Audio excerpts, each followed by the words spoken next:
सर्वमङ्गलमाङ्गल्यं सर्वकल्याणकारकं प्रधानं सर्वधर्माणां जैनं जयतुं शासनं जैनं जयतुं शासनं सर्वव्यापेकचिद्रूप स्वरूपाय परात्मने स्वोपलब्धि प्रसिद्धाय ज्ञानानन्दात्मने नमः। आत्मरूपयन् पमयाधिभूते याहिनखे भवसिन्धुतरो आत्मरूप।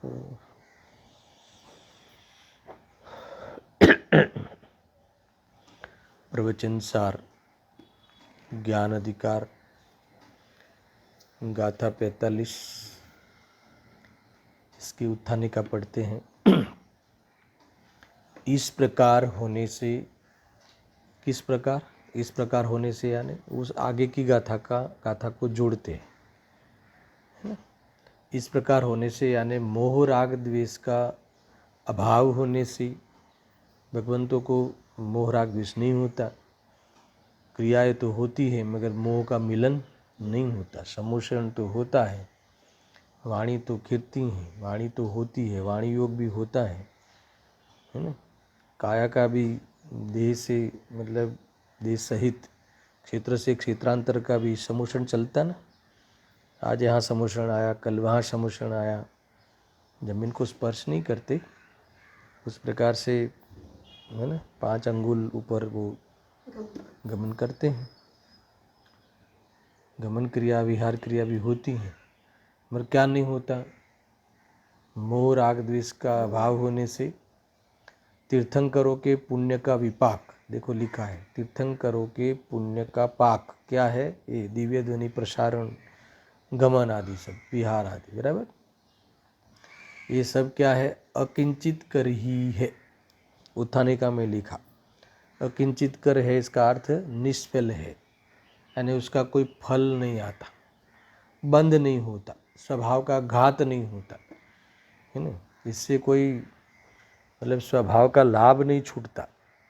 क्यों नहीं छूटता? आगे कहा ना, मोह राग द्वेष का अभाव होने से। मूल बात है, देखो वितरागी होना यही एकमात्र उपाय है। और वितरागी शुद्धोपयोग के बल से हुआ जाता है, शुद्धोपयोग वेद ज्ञान के बल से हुआ जाता है, और भेद ज्ञान आत्मा के बल से सम्यक होता है, अथवा आत्मा के आश्रय से ही सच्चा होता है। इस प्रकार से सारी बातें प्रयोजनबुझ समझना। यहाँ लिखते हैं कि इनके जो दिव्य ध्वनि प्रसारण विहार आदि जो कार्य है वो सब निष्फल है, कुछ करता नहीं, यानी स्वभाव का किंचित घात नहीं करता। उससे कोई स्वभाव का घात हो ऐसा नहीं होता। जो अनंत चतुष्टय प्रकट हो गया है, गुणों में अनुजीवी गुणों में अनंतता प्रकट हो गई है, इसमें 13वें गुण स्थान में होने वाली क्रिया, बाह्य क्रिया, जड़ की क्रिया, इनको कोई किसी भी प्रकार से नुकसान नहीं करती।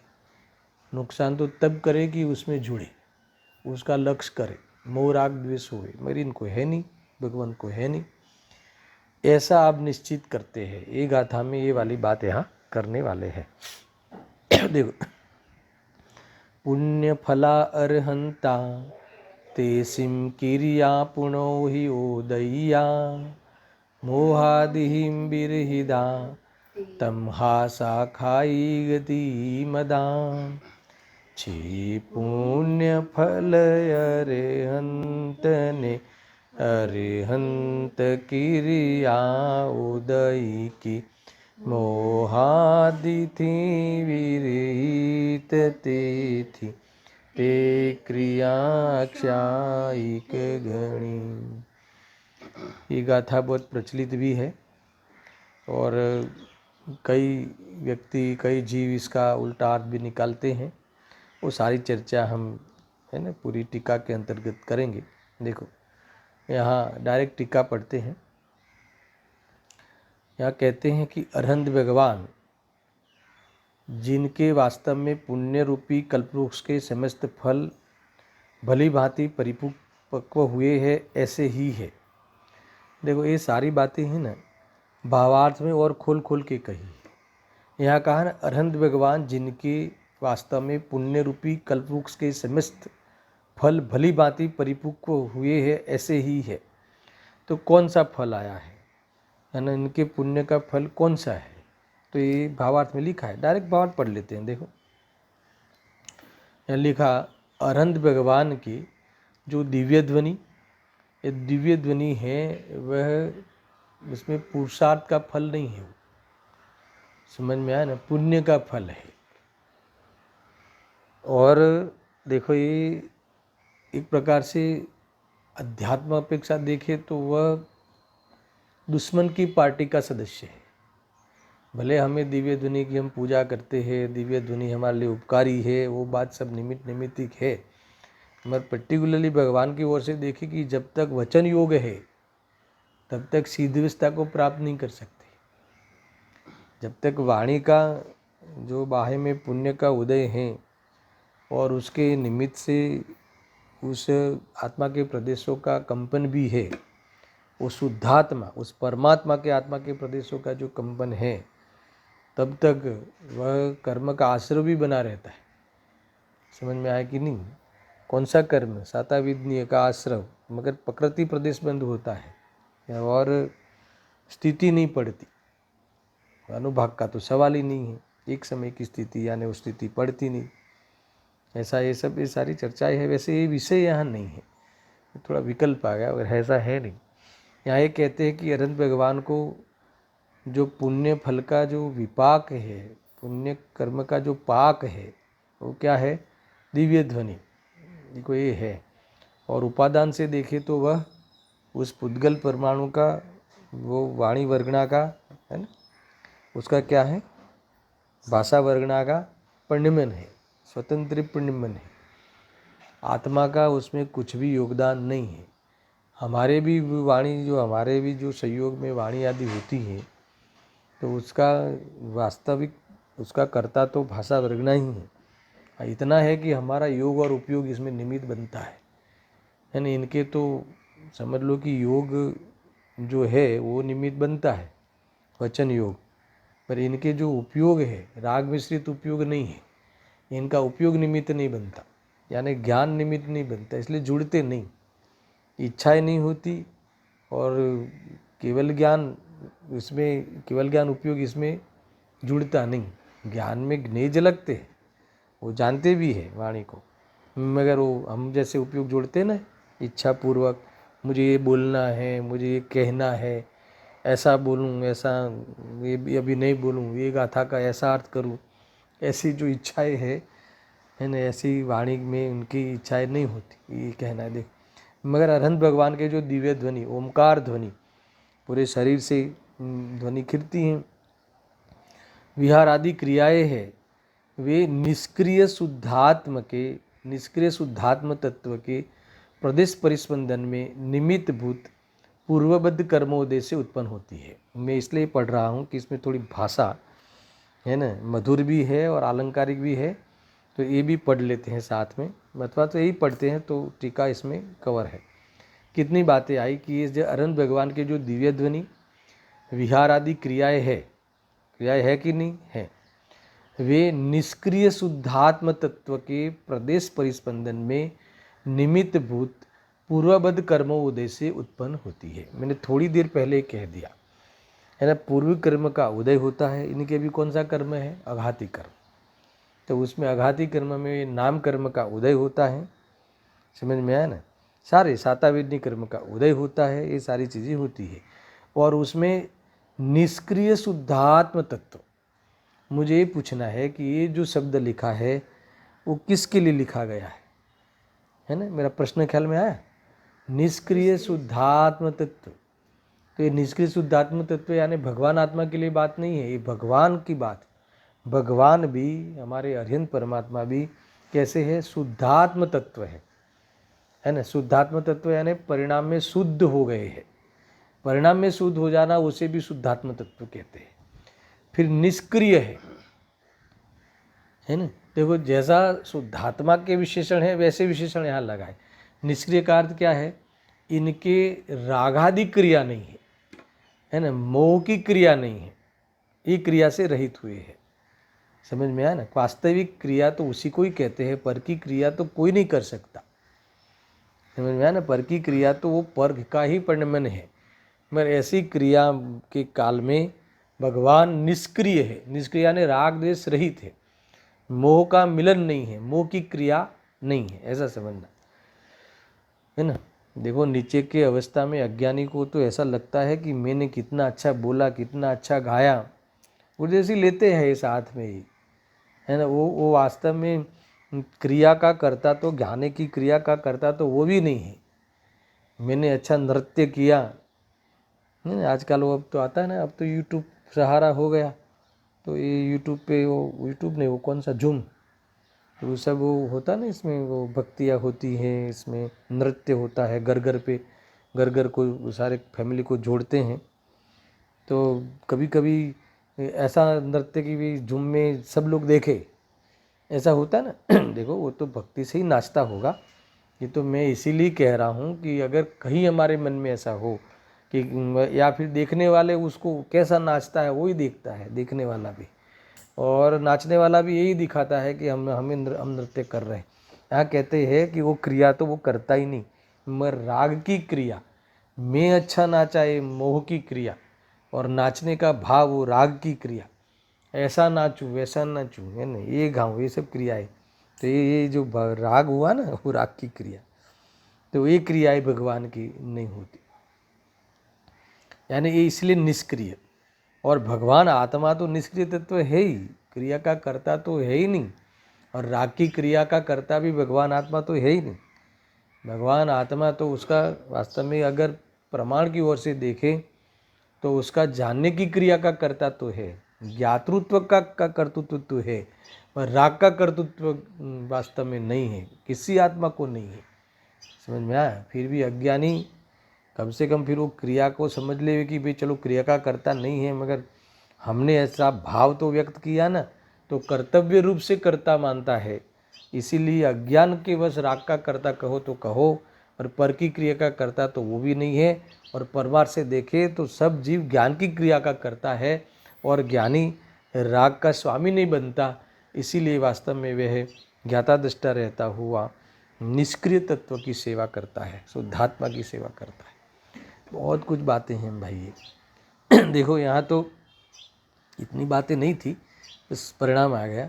यहाँ कहते हैं कि विहार आदि क्रियाएं हैं वे निष्क्रिय शुद्धात्म तत्व के, वो क्रियाएं भगवान को किस में निमित्त बनती है कि प्रदेश परिस्पंदन में। ये प्रदेश परिस्पंदन से जोड़ा ना ये शुद्धात्म तत्व को, इसलिए मैंने यहाँ भगवान को लिया, भगवान आत्मा नहीं लिया, ऐसा है ना। निष्क्रिय शुद्धात्म तत्व के प्रदेश परिस्पंदन में, यानी भगवान के उस आत्मा प्रदेशों के कंपन में निमित्त भूत पूर्वबद्ध कर्म उदय से उत्पन्न होती है।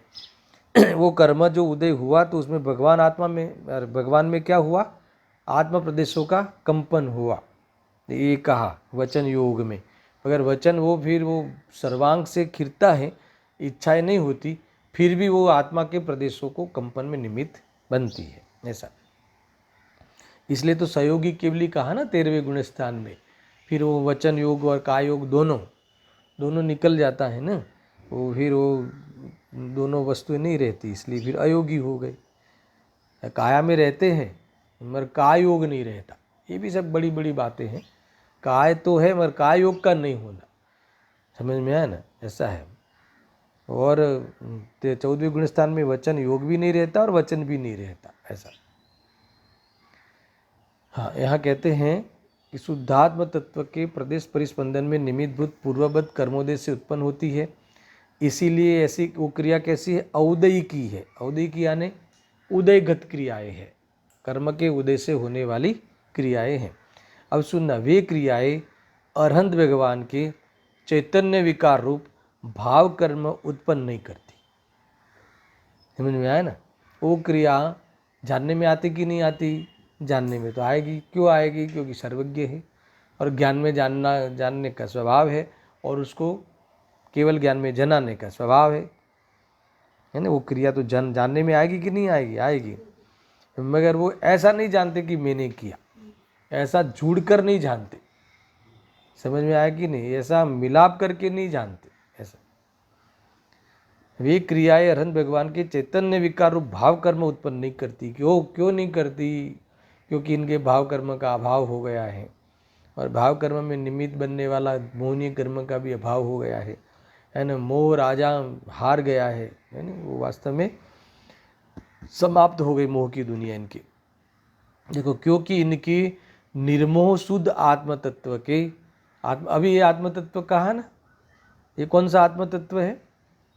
भगवान आत्मा।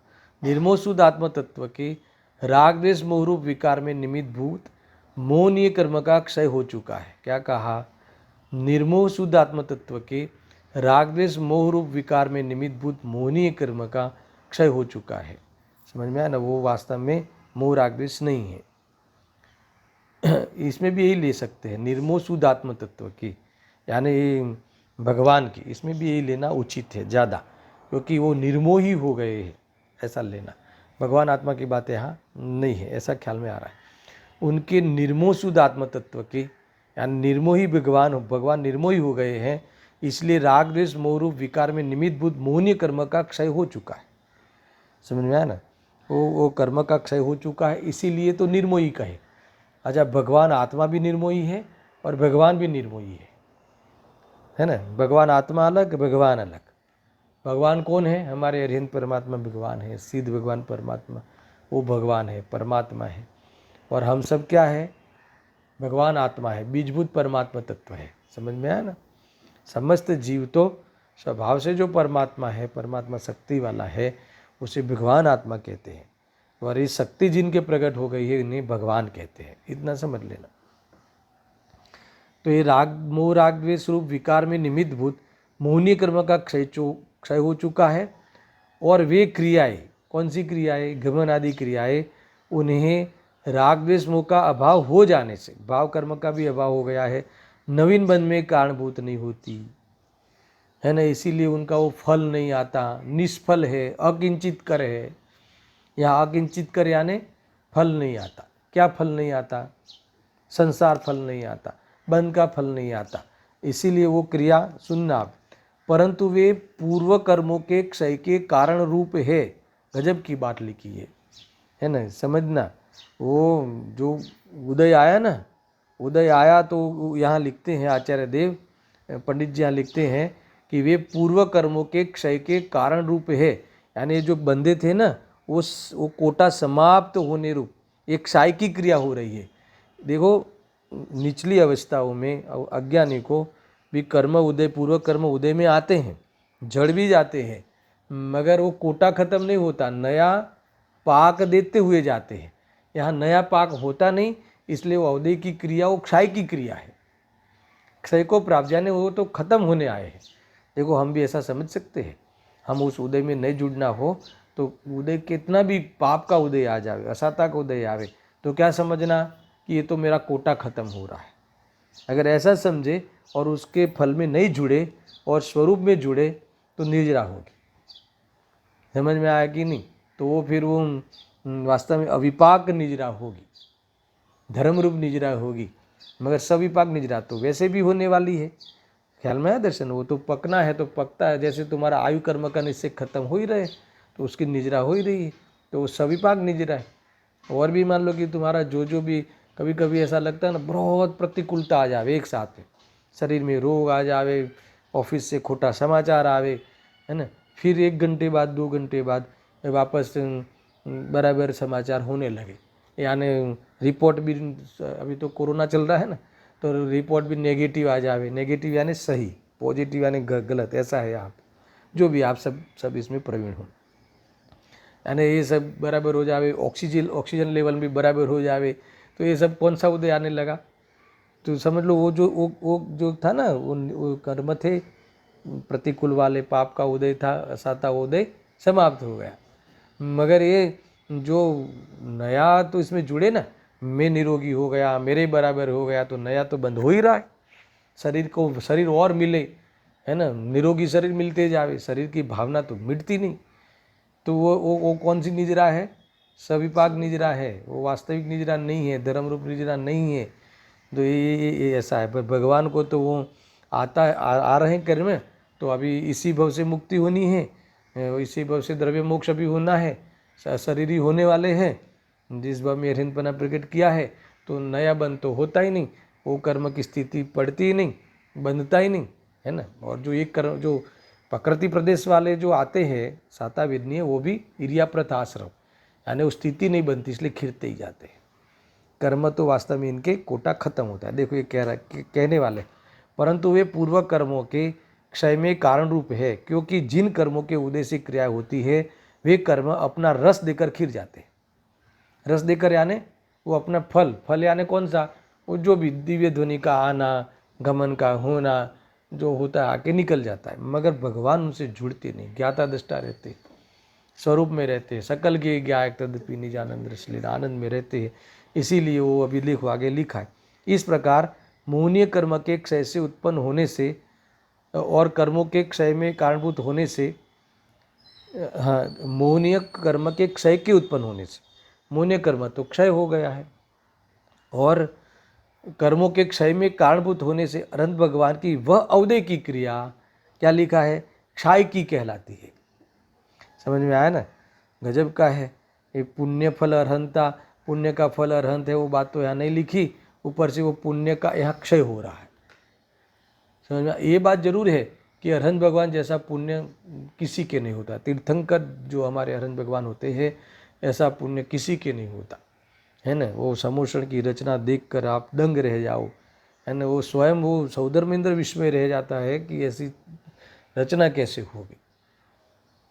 पुण्य का उदय होता है, परमाणु का स्वतंत्र परिणमन होता है, भगवान ज्ञाता दृष्टा होते हैं, इनको समोषण से कुछ लेना देना नहीं होता, इनको कोई, है ना, वो 12वें गुणस्थान में ऐसा विकल्प नहीं होता कि मैं अभी तीर्थंकर होने वाला हूँ 13वें गुणस्थान में, तो वो सौधर्म में इंद्र आएगा कि नहीं आएगा, रचना करेगा कि नहीं करेगा, ऐसा विकल्प नहीं रहता है। और वो वास्तव में सब अपने आप सब व्यवस्थाएं जड़ी हुई है। ऐसा इस प्रकार से ये गाथा समाप्त हुई। मैं गुरुदेव जी का थोड़ा प्रवचन पढ़ता हूँ। इन्होंने वो बातें वहाँ छेड़ी भी है कि कई लोग ऐसा कहते हैं कि ये इस गाथा में ये जो अरहंत भगवान जो बने हैं वो पुण्य फलार्हंता, वो पुण्य का फल है, ऐसा संधि निकालते हैं, वो गलत है। वास्तव में वो पुण्य का फल इनके बहुत उत्कृष्ट होता है, यानी इनके वो समोषण आदि रचनाएं बहुत ज़बरदस्त होती है। मगर ये सारे कर्म इनके जो पुण्य के उदय ऐसा आ रहा है कि वो क्षय को प्राप्त हो रहा है। पुण्य क्षय को प्राप्त होना धर्म है, पुण्य बंद होना वो अधर्म है। समझ में आया ना? अगर कोई पुण्य का फल अरहन समझे तो शुभ भाव का फल निजरा है, ऐसा मानता होगा वो जीव, है ना। शुभ भाव करते करते निजरा होगी, पुण्य से निजरा होती है ऐसा मानेगा तो ये मिथ्यात्व है, सात तत्व की भूल है।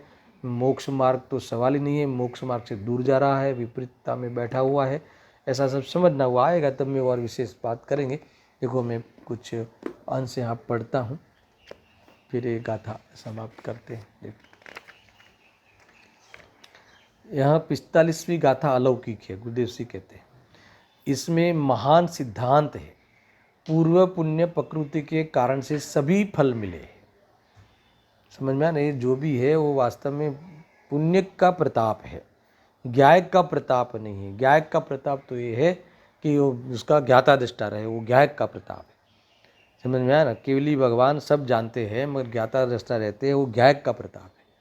और उनके जीवन में भी अभी, है ना, ये है ना जो उदय है सब अघाती कर्मों में साताविदनी आदि का, तो ये सब यहाँ क्या कहते हैं, वास्तव में पुण्य का प्रताप है, ऐसा समझना।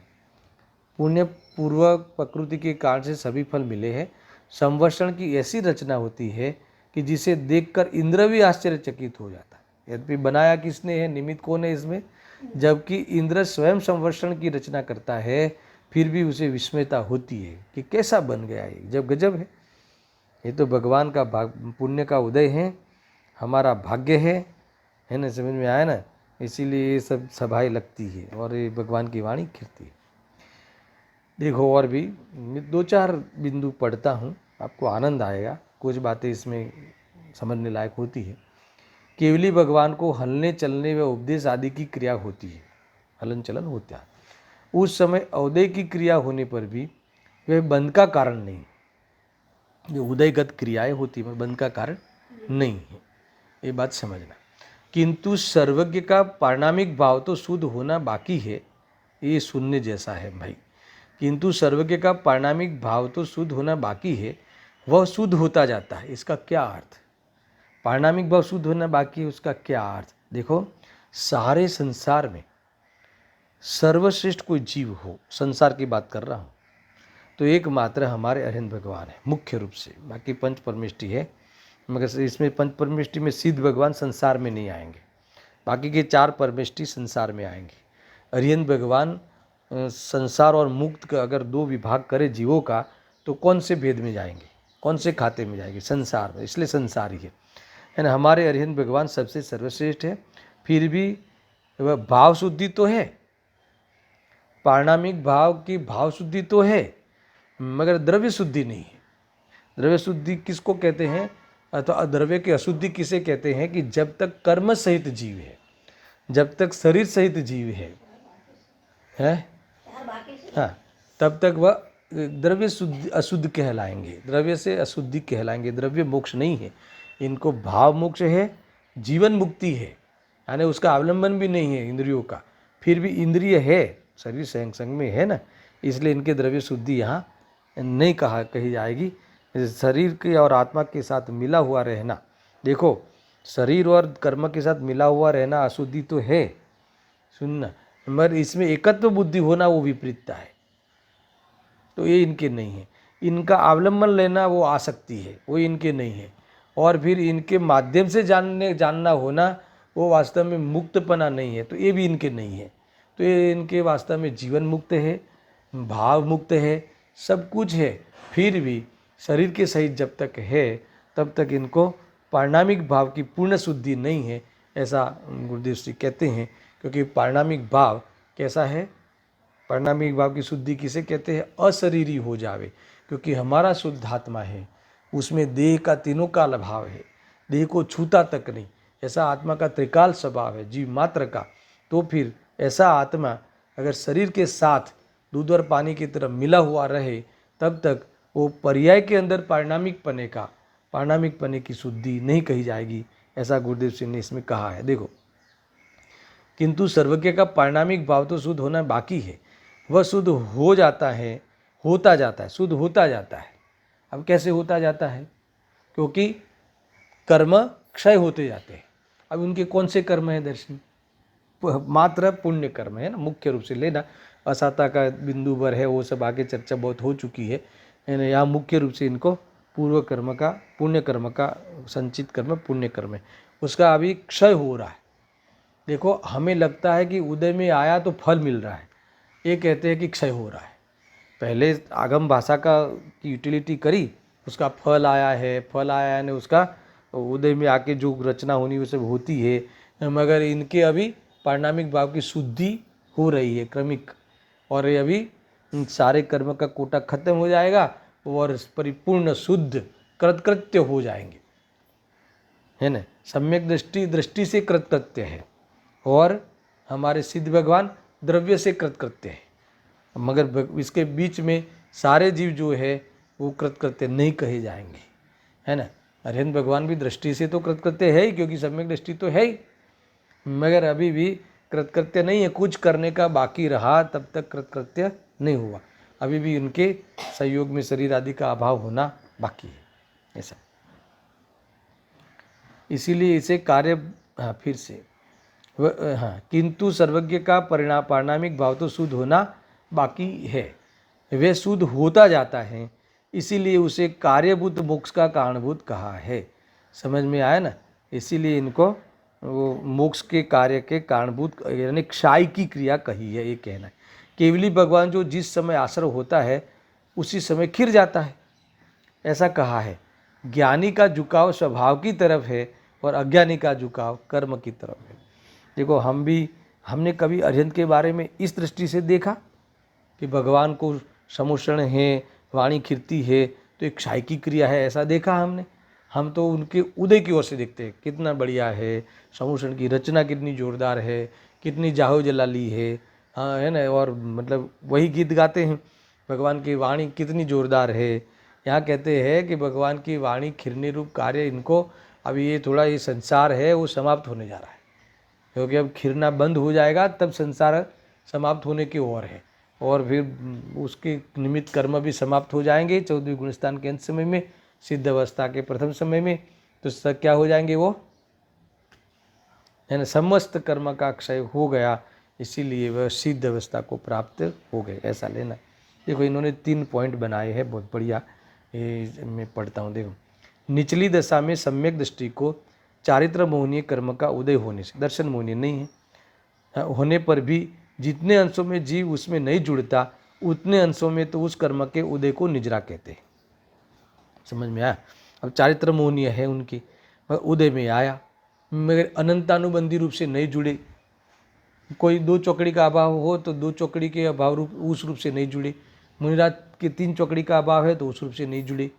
और इतना ही नहीं, अगर वो शुद्धोपयोग में चले जाते हैं तो अनुभाग को भोगा ही नहीं, उसको अटेंड ही नहीं किया, तो नए कर्म का बंध तो हुआ ही नहीं।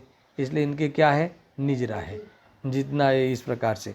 मगर जितना राग है बुद्धिपूर्वक का, इतना इनको बंध है, मगर संपूर्ण हमारे भगवान तो इनको तो राग है ही नहीं, इसलिए बंध है ही नहीं। राग है तो बंध है, राग नहीं है तो बंध नहीं है, बस मुख्य ही है ये समझ। राग यानी कषाय, वो सब ले लेना, क्रोध मान माया लोभ ऐसा।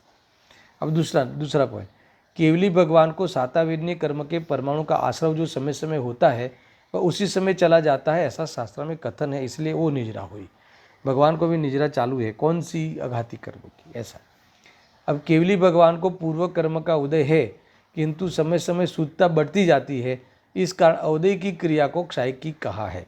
तो कितनी बात कही, द्रव्य निजरा भी है क्योंकि वो पूर्व कर्म खिरते जाते हैं, और भाव निजरा भी है। कौन सी भाव, देखो वो रागादि भाव वाली भाव निजरा तो अब इनकी समाप्त हो गई, पूर्ण हो गई है ना, वो तो उसका बात नहीं है। मगर यहाँ कौन सी निजरा कही है, पर्याय की जो शुद्धता है, जो कर्म रहित होने वाली शुद्धता है, वो वाली निजरा यहाँ लिखी है, स्पेशल लिखा है। समय समय शुद्धता बढ़ती जाती है पर्याय की, ऐसा समझना चाहिए। इस प्रकार अवदय की क्रिया को क्षायकी कहा है। ये गुरुदेव जी के दिव्य ध्वनिस्वर वाले प्रवचन के अंश हैं। अब सुनना, केवली भगवान को समय समय शुद्ध पर्याय होती जाती है, इसलिए अवदय की का कार्य क्षायिक कहा जाता है। ये बात आप ध्यान में रखना। वह अवदय की क्रिया चैतन्य के विकार का कारण नहीं होती, किंतु मोक्ष का कारण होती है, इसलिए अवदय की क्रिया को उसी समय क्षायिकी मानना। देखो निचली अवस्था में अज्ञानी पकड़ लो, तो उनका जो उदय है, उनको जो कर्म का उदय आता है, वह उदय बंध में निमित्त बनता है, क्योंकि इनको निजरा नहीं होती। नया बंद कर लेता है क्योंकि जुड़ता है। देखो हमें तो ऐसा लगे कि हमें पुण्य का उदय खूब है, और हमें इस लॉकडाउन में भी, ऐसी परिस्थितियों में भी हमें जिनवाणी उपलब्ध है। सुनना बराबर से जो मैं कहना चाहता हूँ, है जिनवाणी उपलब्ध है, और हमें और भी उसका संपर्क भी है। हम इसका लक्ष्य से स्वाध्याय भी करते हैं, उसका अवलंबन लेके स्वाध्याय भी करते हैं। तो ये एक कौन सी क्रिया है, मुझे बताओ, धार्मिक क्रिया है कि औदय की क्रिया है? अरे ये औदय की क्रिया है। अच्छा, अब भगवान की औदय की क्रिया क्षाय की कहलाती, तो हमारी ये औदय की क्रिया, ये धार्मिक जो व्यवहार धार्मिक रूप औदय की क्रिया हमारी क्षाय की कहलाएगी कि नहीं कहलाएगी? अरे नहीं कहलाएगी। हमें तो वो स्वर्ग आदि का बंद होता है, समझ में आया। और भेद ज्ञान नहीं हो, सुनना, एकत्व बुद्धि पूर्वक हो, धर्म मान के करते हो, तो मिथ्यात्व का भी बंद हो रहा है। हम तो पूरा प्रबंध करते हैं कि 4 गति से बाहर नहीं चले जाए। अनंतानुबंधी कषाय है, अगर इस स्वाध्याय का राग विकल्प भी उपादेय बुद्धि पूर्वक हो तो अनंतानुबंधी कहलाएगी, है ना। अनंतानुबंधी में कोई तीव्रता और मंदता की ओर से ये अनंतानुबंधी का भेद नहीं है, स्वभाव का घात करता है, उस अपेक्षा से 4 भेद पड़े हैं, अनंतानुबंधी, प्रत्याख्यान आदि। हमें लगता है कि अनंतानुबंधी यानी ऐसी तीव्र कि 7वीं नरक वाला जीव, ऐसा नहीं है। 7वीं नरक में भी सम्यक दृष्टि हो तो अनंतानुबंधी नहीं होती। और वैमानिक देह वाला शांत हो जीव, जैसे प्रभावशाली हो, मिथ्या दृष्टि हो तो अनंतानुबंधी है। मंदिरों में जाता हो, तो नंदीश्वर द्वीप में पूजा करने जाते हो, मान लो जा सकता है मिथ्या दृष्टि जीव, उसमें कौन सी बड़ी बात है। अरे भगवान की वाणी सुनने आया हो, सिमंदर भगवान ने देवगति से विमान लेके, है ना, और तो भी वो अगर वो मतलब उसको ऐसा हो कि मैं देव हूँ ऐसा मानता हो, और मैं भगवान की वाणी सुन के मेरा, है ना, मेरा कल्याण हो जाएगा, तो कल्याण भगवान की वाणी से नहीं होता, भगवान आत्मा, कल्याण आत्मा के आश्रय से होता है, वो हम भूल गए। तो ये ऐसा लगता है कि तो दो चार और बड़ी बड़ी साइडों पे प्रवचन करके जीव अपने को महान मानता है, धर्मात्मा मानता है, वो देखते रहता है। क्या देखता है वो, क्या देखता है निदर्शन, वो है व्यू बोलते हैं ना इसको। कितने व्यू है, लाख व्यू है, 2 लाख व्यू है, तो क्या हो गया। अरे ये और भी आती ना वो जो क्लिपें आती ना योगा की आदि, इसमें भी लाखों लोग व्यू करते हैं, तो क्या हो गया, इससे महान हो गया क्या, है ना। भगवान की 12 सभाएं खचो खच रहती है, इसलिए महान है क्या। ये जी बस ये आगे कहते हैं कि तेरी क्रिया क्षय की नहीं हुई, तेरी क्रिया तो अवदय की हुई, बंद वाली हुई, और भगवान की क्रिया कैसे हुई, क्षय की हुई। हमारी वो क्रिया तो आत्मा के स्वभाव को घात करने वाली है। अरे हम जब ये स्वाध्याय करा रहे हैं तो मान लो कि उतने समय तो हम आत्मा से वंचित हो गए, समझ में आया। तो फिर भोगादि क्रिया में जो तो आत्मा से और दूर हो गए, और वो उपादेय बुद्धि पूर्वक हो तो आत्मा को मार डाला। क्या कहा, ज्ञायक भाव की हत्या कर दी। समझना में शांति से, है ना। मैं ज्ञायक हूँ, मैं शुद्धात्मा हूँ, मैं चैतन्य स्वरूप हूँ, है ना। स्वरूपो अहम, शुद्धात्मा अहम, ऐसे मंत्र का जाप करे और संतुष्ट हो जावे, तो ये कहते हैं कि तूने ज्ञायक भाव की हत्या कर दी। ये है। अभी तो फिर पापों में मजा मारने वाले जीव को तो क्या कहे, है ना। वो उसको तो वो कहे कि फील्ड में ही कहाँ है, ये तो इसने फील्ड में आके आत्मा के विरोध में खड़ा हो गया। गजब की बात है भाई, सुनना बराबर से। मैंने तो इसलिए लिया यहाँ तो भगवान की बात कही है। हमारे भगवान की जो क्रिया है ना, वो मोक्ष का कारण बनती है। अभी उनको कौन सा मोक्ष बाकी है, वो मोक्ष में नहीं है मोक्ष में, द्रव्य मोक्ष बाकी है, भाव मोक्ष हो गया है, जीवन मुक्त हो गए हैं, मगर वास्तव में वो शरीर से और कर्म से मुक्त नहीं हुए। जीवन मुक्त इसलिए कहते हैं 13वें गुणस्थान को, क्योंकि इनको इस जीवन का पराधीनता नहीं रही, इनके शरीर की कोई पराधीनता नहीं रही, घमन के लिए जमीन की पराधीनता नहीं रही, घमन के लिए शरीर की अधीनता नहीं रही। समझ में आया कि नहीं।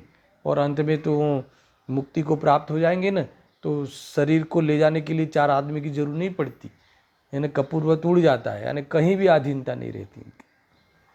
समझ में आया कि नहीं। गजब की बात है भाई। इसलिए इनके एक क्षय की क्रिया कहलाती है। गजब की बात है भाई। अवदय की क्रिया मोह रहित है, इसलिए वह बंध का कारण नहीं है, अतः उसी समय उसे क्षय की कहा है, क्षय की क्रिया कहते हैं। जैसे नदी में पानी का पूर आने पर भी जिसे तैरना आता हो तो वह तीर जाता है, वैसे ही कर्म का उदय होने पर भी, सुनना बहुत बड़ी बात है, गुरुदेव श्री के हृदय को पहचानने जैसा है। देखो, वैसे ही कर्म का उदय होने पर भी स्वभाव दृष्टिवन तीर जाता है।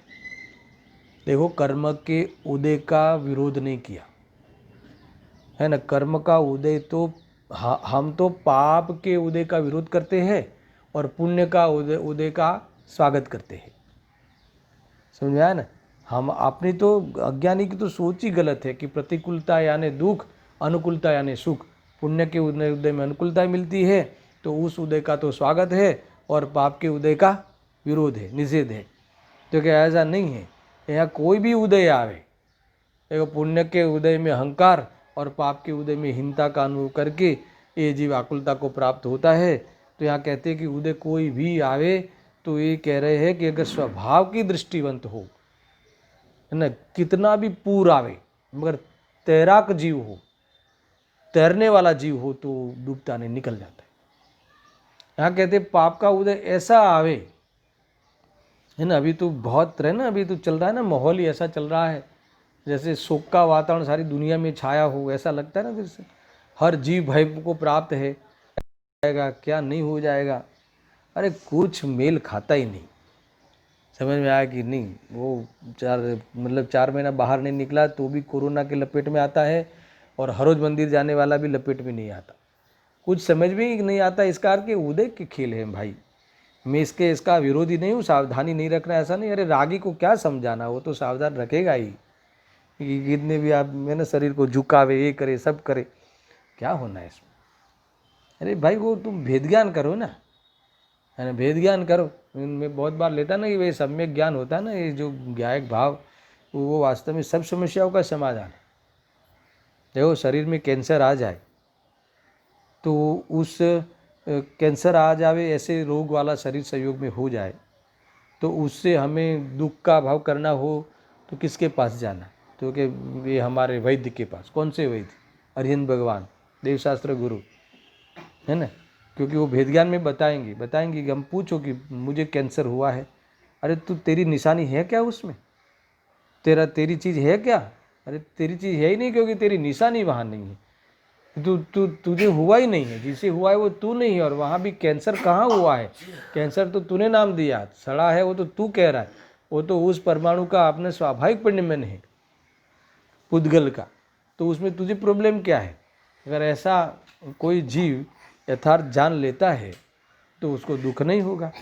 तो एक कैंसर आदि के रोग वाले शरीर से अगर तुम्हें दुखी नहीं होना हो तो तुम्हें ये चैतन्य स्वरूप जो मैं हूँ उसके आश्रय रहना। ये है ना, ये स्वभाव की दृष्टि हो जाए, स्वभाव की दृष्टि हो तो तुम दृष्टि मुक्त हो जाओगे।